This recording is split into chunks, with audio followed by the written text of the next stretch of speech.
Elle était attendue depuis plusieurs jours. La réponse du Hamas à la proposition de trêve formulée par Israël fin janvier a fait l'objet d'amples discussions, insiste Izzat El-Rishek, membre du bureau politique de l'organisation à Doha.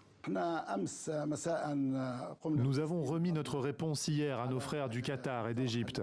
Les consultations ont été intenses entre les dirigeants du Hamas et les forces et factions palestiniennes à l'étranger. Nous avons procédé avec un esprit positif pour mettre fin à l'agression contre notre peuple et parvenir à un cessez-le-feu complet et durable. Fin de la guerre à Gaza et fin de 75 ans d'occupation israélienne, objectif déclaré de l'organisation islamiste palestinienne qui se présente comme un mouvement de résistance, là où Israël et les États-Unis, entre autres, le considèrent comme une organisation terroriste.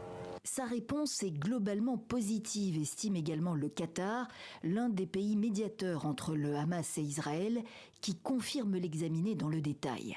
Voilà ce que l'on en sait dans les grandes lignes. 4 mois et demi de trêve en 3 phases.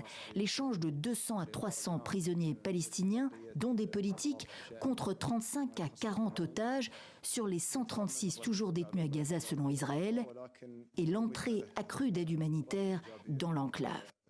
Or, s'il est sous pression des familles d'otages, le gouvernement Netanyahou veut une victoire totale à Gaza et l'éradication du Hamas. Il n'était pas favorable jusqu'ici à une trêve qui lui permettrait, selon lui, de reconstituer ses forces. Beaucoup de travail reste à faire avant un accord, admet Anthony Blinken ce mercredi encore. Le chef de la diplomatie américaine, qui achève une 5e tournée au Proche et au Moyen-Orient depuis l'assaut du Hamas le 7 octobre et la contre-offensive israélienne, veut croire en un accord possible, essentiel même, dit-il. Beaucoup d'innocents à Gaza, ajoute Blinken lors d'un entretien avec le président Herzog.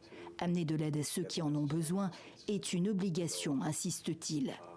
Les bombardements israéliens se poursuivent, notamment à Rafah, dans le sud de l'enclave, où s'entassent les déplacés de la guerre.